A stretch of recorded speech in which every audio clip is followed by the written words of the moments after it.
So I see on your resume here that you're fluent in English, Spanish, and French. We don't have a lot of Spanish or French speaking customers, but if we do, I'm hoping that we can count on you for those translation services. Yeah, I'm happy to offer translation services. Does that come with an additional payment? Is it separately invoiced whenever you have to use my services, or how does that work?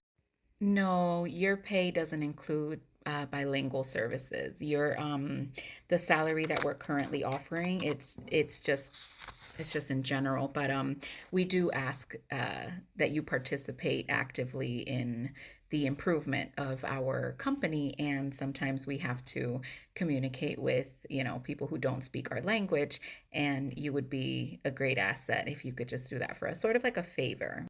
Out of sheer curiosity, if I were to not be available to translate or I wasn't fluent in multiple languages, how would you communicate or how have you been communicating with your non English speaking clients?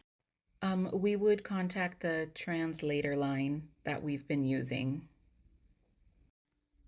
So, so your company's willing to pay a translator line to translate, but you're going to have someone in house that can provide these services on demand whenever needed, and you're not willing to pay extra for that.